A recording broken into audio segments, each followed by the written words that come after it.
Mr. Tompkins, how are you today? Welcome back. Did you need water or anything? Everything going well?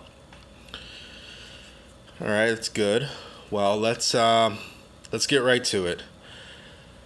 Um, I think unfortunately I'm gonna have to tell you there's been some pretty terrible news, very unfortunate circumstances, things quite frankly we didn't expect. But to cut to the chase, there is a very strong possibility that your claim against Erie Railroad, you're going to come out totally empty-handed, and it's an incredible change of circumstances in the law. And so let me kind of explain to you what's happened.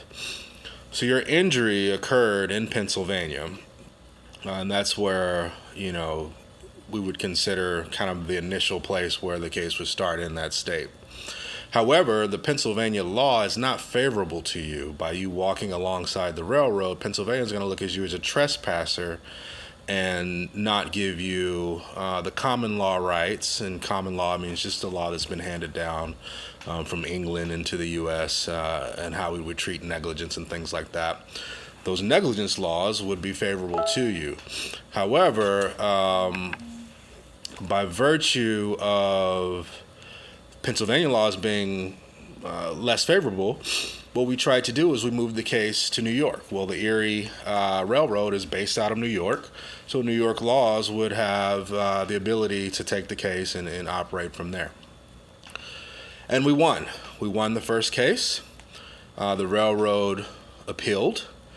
Again, the appellate court looked at it and said, hey, common law applies. The railroad was negligent, and thereby you were awarded damages of $30,000. The railroad appealed again, and it went to the Supreme Court.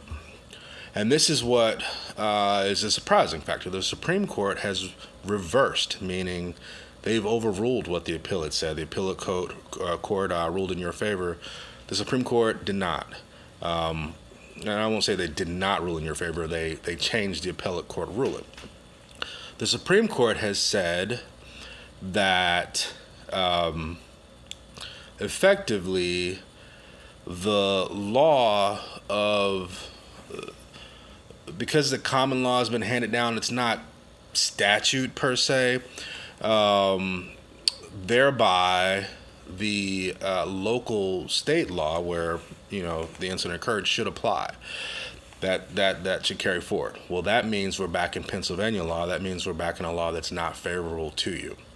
So at this point, we now have to go back and fight, back in court for, your recovery. However, we're going to be up against Pennsylvania law, and we do have some obstacles to overcome. But I want you to be aware that these challenges are very serious, and there's a strong likelihood that we may not be able to overcome these obstacles. Naturally, we're going to do everything we can to try and fight for what we believe is right. We believe that the incidents of negligence are clearly there, and that you should recover. So we'll continue to fight, but unfortunately, I just have to relay this news to you and the facts associated with it and how it may potentially impact you.